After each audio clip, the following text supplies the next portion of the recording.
আসসালামু আলাইকুম ওয়া রাহমাতুল্লাহি ওয়া বারাকাতুহু। প্রিয় দর্শক, এই মুহূর্তে বাংলাদেশের জন্য নেয়ামত বা বাংলাদেশের গুরুত্বপূর্ণ বিষয়গুলো নিয়ে কথা বলছেন আমার দেশ পত্রিকা। আমার দেশ পত্রিকায় শুধু লিখছে না, তারা প্রতিদিন একটা করে ভিডিও আপলোড করছে গুরুত্বপূর্ণ তথ্য। আজকে শেখ হাসিনা ভারতে পালিয়ে যাওয়ার সকল পরিকল্পনাগুলা উন্মোচন করে দিয়েছেন আমার দেশের সম্পাদিকা।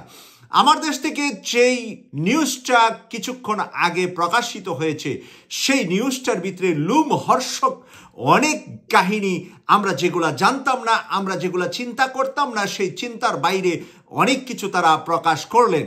আর সেখান থেকেই আপনাদেরকে একটু আমি চলে যাব ভিডিও রেকর্ডটা শোনাতে, তারপরে আমি আমার বিশ্লেষণে আবার ফিরত আসবো। পালানো বিমানটি কলকাতার আকাশে পৌঁছালে সেখানকার হাসিমারা ঘাঁটি থেকে উড়ে আসা ফ্রান্সের তৈরি ভারতের দুটি রাফায়েল যুদ্ধ বিমান একে এসকর্ট করে নিয়ে যায় দিল্লিতে। ঢাকা থেকে বিমান বাহিনীর হেলিকপ্টার ও বিমানে পালানোর এই ঘটনার নামকরণ করা হয় শেখ হাসিনা রেস্কিউ মিশন। সংশ্লিষ্ট নির্ভরযোগ্য সূত্রে নিশ্চিত হওয়া গেছে এই খবর।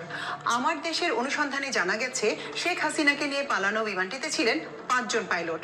সম্ভব হলে দিল্লি থেকে লন্ডনের হিথ্রো যাওয়ার একটি পরিকল্পনা ছিল, এজন্যই নেওয়া হয় অতিরিক্ত পাইলট। শেখ হাসিনা ভারতীয় প্রধানমন্ত্রী নরেন্দ্র মোদীর সঙ্গে 4 আগস্ট স্যাটেলাইট টেলিফোনে 2 দফা কথা বলেন। এরপর ভারতীয় জাতীয় নিরাপত্তা উপদেষ্টা অজিত দোভালের সঙ্গে কয়েক দফা ফোনালাপ হয় তার। ভারতের সেনাপ্রধান বাংলাদেশের সেনাপ্রধান ওয়াকারুজ্জামানের সঙ্গে কথা বলেন 5 আগস্ট দুপুরের আগে।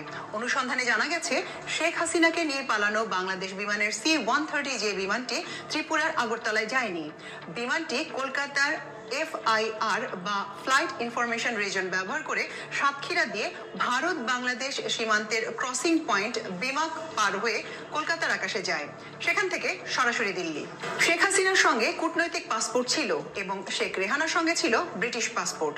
হেলিকপ্টার MI-17 ও বিমান C-130 এর ককপিট থেকে Dhaka ground control, Dhaka tower, Dhaka area control ও কলকাতার সঙ্গে পাইলটের যে কথোপকথন হয়, তার ট্রান্সক্রিপ্ট থেকে পাওয়া গেছে শেখ হাসিনার পালানোর নাটকীয় বিবরণ।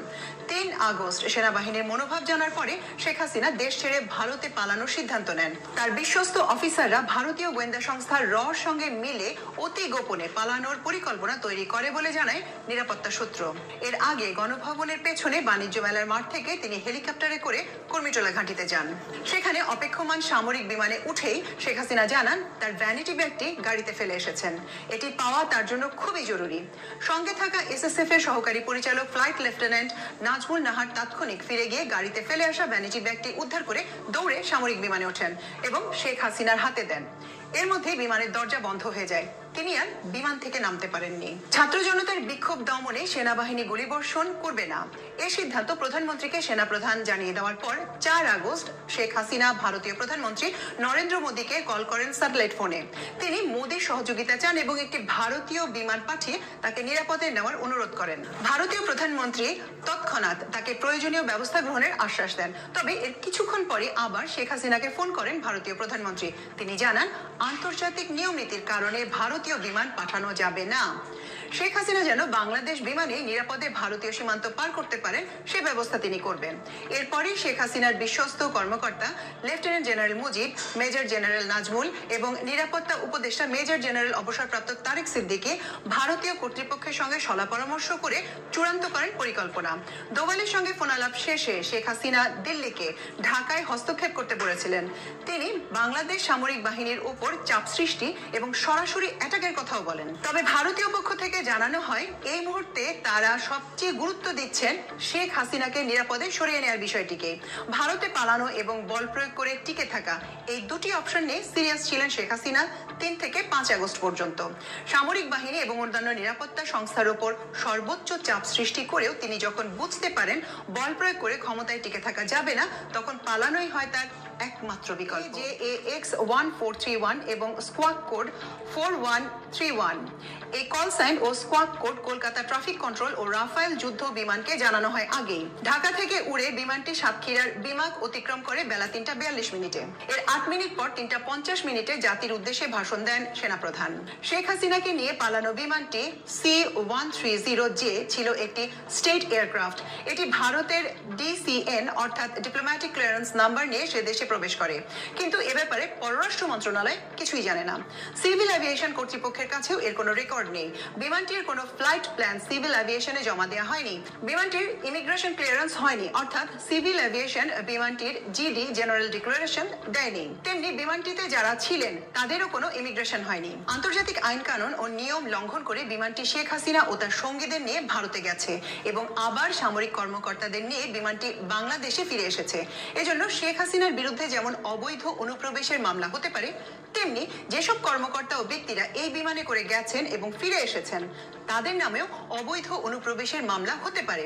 কিন্তু ঘটনা 4 মাস পার হলেও এখন পর্যন্ত সংশ্লিষ্টদের বিরুদ্ধে মামলা হয়নি। যেসব বিমানে সাধারণ যাত্রী ভিআইপি, ভিভিআইপি চলাচল করে সেগুলো কমার্শিয়াল এয়ারক্রাফট। কোনো ভিভিআইপি এ ধরনের ফ্লাইটে গেলে সেটা বিশেষ ফ্লাইট বা ভিভিআইপি ফ্লাইট নামে অভিহিত হয়। আর স্টেট এয়ারক্রাফট হলো সামরিক বাহিনী, পুলিশ, র্যাব, বিজিবি, কাস্টমস তথা নিরাপত্তা বাহিনীর ব্যবহৃত এয়ারক্রাফট। বিশেষ কারণে এক ধরনের স্টেট এয়ারক্রাফট দেশ থেকে আরেক দেশে যেতে হলে একটি বিশেষ ছাড়পত্রের প্রয়োজন আছে। কোনো দেশের স্টেট এয়ারক্রাফট অন্য দেশে গেলে সে দেশের পররাষ্ট্র মন্ত্রণালয়কে অনুরোধ জানাবে। পররাষ্ট্র মন্ত্রণালয় সিভিল এভিয়েশন কর্তৃপক্ষ ও বিভিন্ন নিরাপত্তা সংস্থার ক্লিয়ারেন্স নিয়ে ডিসিএন দেবে। শেখ হাসিনার স্টেট এয়ারক্রাফট ভারতের কাছ থেকে ডিসিএন পেলেও বাংলাদেশের পররাষ্ট্র মন্ত্রণালয় এ সম্পর্কে কিছুই জানে না। বাংলাদেশের পররাষ্ট্র মন্ত্রণালয় ভারতের পররাষ্ট্র মন্ত্রণালয়কে ডিসিএন এর জন্য কোনো অনুরোধ জানায়নি। পররাষ্ট্র মন্ত্রণালয়ের মুখপাত্রের কাছে আমরা এ সম্পর্কে জানতে চেয়েছিলাম। তাহলে প্রশ্ন দাঁড়ায়, শেখ হাসিনার বিমানটি কিভাবে ডিসিএন পেল? ঢাকায় আসা ভারতের পররাষ্ট্র সচিব বিক্রম মিস্ত্রি বলে গেছেন, বাংলাদেশের সেনাবাহিনীর অনুরোধে তারা বিমানটি ভারতে যাওয়ার অনুমতি দিয়েছে। বিশ্বস্ত সূত্রে জানা গেছে ডিসিএন আনার ব্যাপারে কাজ করেছে ঢাকার ভারতীয় দূতাবাস। কূটনৈতিক মহল থেকে প্রশ্ন তোলা হয়েছে, এভাবে ডিসিএন আনাও আন্তর্জাতিক নিয়মের লঙ্ঘন। এটি শুধু পররাষ্ট্র মন্ত্রণালয়ের মাধ্যমে ইস্যু করা হয়ে থাকে। ফ্লাইট প্ল্যান ছাড়াই বিমানটি গিয়েছে। স্টেট এয়ারক্রাফট কিংবা কমার্শিয়াল এয়ারক্রাফটে চলাচলের আগে সিভিল এভিয়েশন কর্তৃপক্ষের কাছে ফ্লাইট প্ল্যান জমা দিতে হয় এবং এটিএস করাতে হয়। ইন্টারন্যাশনাল সিভিল এভিয়েশন অর্গানাইজেশনের জ্যাপশন চার্ট হয় প্রতি মাসে। এটা মুদ্রিত থাকে। এর বাইরে কোনো ফ্লাইট প্ল্যান হবে না। ফ্লাইট প্ল্যান ওই বিমানের যাত্রী সংখ্যা কিংবা কার্গো বিমান হলে পণ্যের তথ্য থাকে। কমার্শিয়াল ফ্লাইটের মতো স্টেট এয়ারক্রাফটের ক্ষেত্রেও ফ্লাইট প্ল্যান জমা দিতে হয়। কিন্তু এ ধরনের কোনো প্ল্যান সিভিল এভিয়েশনে জমা দেওয়া হয়নি। সংশ্লিষ্ট সূত্র জানায়, ফ্লাইট প্ল্যান জমা দেওয়ার বিষয়টি যাতে সিভিল এভিয়েশনের কোনো বাধার সম্মুখীন না হয় সেজন্য 5 আগস্ট টাওয়ারে উপস্থিত ছিলেন air commodore AFM Atiquzzaman BSP, GUP, NDC, PSC. তিনি civil aviation member operation and planning ছিলেন। তিনি নিজে এয়ার ট্রাফিক কন্ট্রোলে উপস্থিত ছিলেন যেন ফ্লাইট প্ল্যান ছাড়াই শেখ হাসিনার বিমানটি বাংলাদেশ FIR থেকে ভারতের কলকাতার FIR এ যেতে কোনো ধরনের বাধার সম্মুখীন না হয়। আমাদের এভিয়েশন বিষয়ক রিপোর্টার কবিতা সিভিল এভিয়েশনের সঙ্গে কথা বলেছেন। সিভিল এভিয়েশনের chairman air vice marshal Manzur Kabir Bhuiya আমার দেশকে জানান, আমি চেয়ারম্যানের দায়িত্বে ছিলাম না, এ বিষয়ে কিছুই অবহিত নই। সিভিল এভিয়েশন এমনই কলকাতা ট্রাফিক কন্ট্রোল যুদ্ধ বিমান রাফায়েলের পাইলটকেও তা জানিয়ে দেয়। ফলে হাসিমারা এয়ারবেস থেকে যুদ্ধ বিমান রাফায়েল আকাশে উড্ডয়ন করে। হাসিমারা এয়ারবেসটি ডোকলাম ভ্যালির কাছাকাছি। চীনকে মনিটর করার জন্য এই এয়ারবেস তৈরি হয়েছে এবং যুদ্ধ বিমান রাফায়েল এখানেই মোতায়েন থাকে। এই অবস্থায় যুদ্ধ বিমান রাফায়েল পশ্চিমবঙ্গের আকাশে চক্কর দিতে দিতে শেখ হাসিনার বিমানটি সাতক্ষীরা পার হয় এবং বিমানটির ট্রান্সপন্ডার ও ADSB অন হয়। ফলে তৎক্ষণাৎ রাফায়েল যুদ্ধ বিমান দুটি হাসিনার বিমানটিকে রাডারে দেখতে পায় এবং তাদের নজরদারিতে নিয়ে আসে। উভয় বিমানের পাইলটদের মধ্যে কথোপকথন হয় এবং রাফায়েল পাহারায় শেখ হাসিনার বিমান পৌঁছে দিল্লির হিন্দন ঘাটিতে। রাফায়েল বিমান দুটির কথোপকথনের বিষয় সম্পর্কে এনডিটিভি রিপোর্টেও এসেছে। নিরাপত্তা সূত্রের পর্যবেক্ষণ হচ্ছে, শেখ হাসিনাকে ভারতীয় কর্তৃপক্ষ সর্বোচ্চ নিরাপত্তা দিয়ে নিরাপদে দিল্লিতে পৌঁছাতে যুদ্ধ বিমান রাফায়েল দিয়ে এসকর্ট করার ব্যবস্থা করেছে। তাছাড়া ভারতীয় নিরাপত্তা কর্তৃপক্ষ শেখ হাসিনার বিমানটির পাইলটদেরও পুরোপুরি আস্থায় নিতে পারেনি। পাইলটরা শেখ হাসিনার বিমানটি যাতে অন্য কোথাও নিয়ে যেতে না পারেন সেজন্যই রাফায়েলের পাহারা দিয়েছে।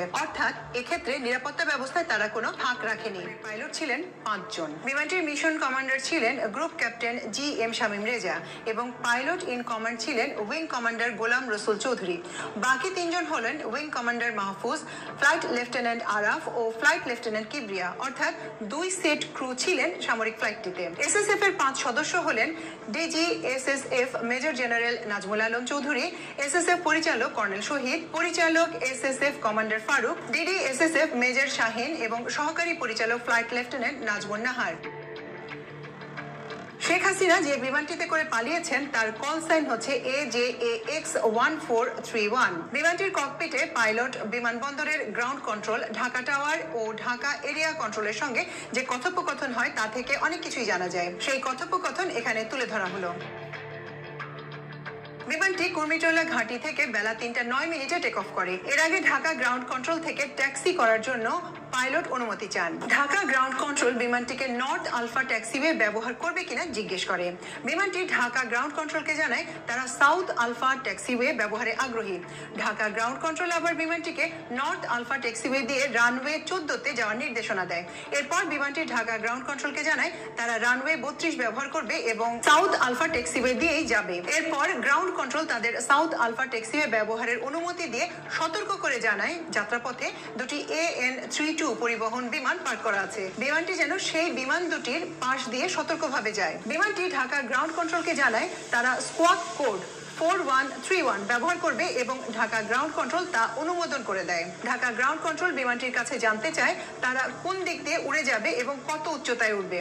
তখন ককপিট থেকে জানানো হয় বিমানটি 238 ডিগ্রিতে উঠবে এবং উচ্চতা হবে 20,000 ফুট, যা গ্রাউন্ড কন্ট্রোল অনুমোদন করে। বিমানটি সাউথ আলফা ট্যাক্সিওয়ে করে শেষ প্রান্তে পৌঁছে কন্ট্রোলকে জানায় তারা রানওয়ে 32-এর কাছাকাছি পৌঁছে গেছে। তখন গ্রাউন্ড কন্ট্রোল তাদের 118.3 মেগাহার্টজ ফ্রিকোয়েন্সিতে ঢাকা টাওয়ারের সঙ্গে যোগাযোগ করতে বলে।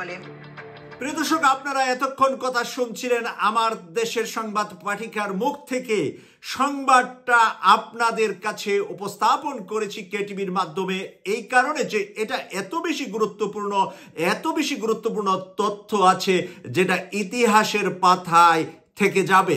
এখানে 5 জন পাইলট রাখা হয়েছে, 2 সেট পাইলট রাখা হয়েছে।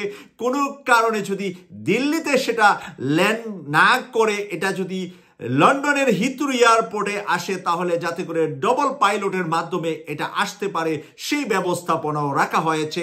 তাদের নামও আপনারা জানতে পারলেন ইতিমধ্যে আপনারা জানতে পারলেন SSF এর কোন কোন সদস্যরা শেখ হাসিনাকে নিরাপদে প্লেনে উঠিয়ে দিয়েছিলেন। প্লেনে উড্ডয়নের আগে এবং পরের সব কিছু এখানে পরিষ্কার হয়েছে আয়নার মতো। এর আগে বিভিন্নভাবে আমরা বিভিন্ন কথা শুনেছি। সেনাপ্রধানের সাথে ভারতীয় সেনাপ্রধানের কথা হয়েছে এবং আমরা সেনাপ্রধান সহ যার যার অবস্থান কি ছিল, কে কোথায় থেকে কিভাবে শেখ হাসিনাকে সহযোগিতা করেছে, সকল কিছু এই ভিডিওতে পরিষ্কার হয়েছে। তাই আমার দেশকে একটি স্যালুট জানিয়ে আজকের মতো এখানেই বিদায় নিচ্ছি। আমি সৈয়দ মাসুক, লন্ডন থেকে। আল্লাহ হাফেজ।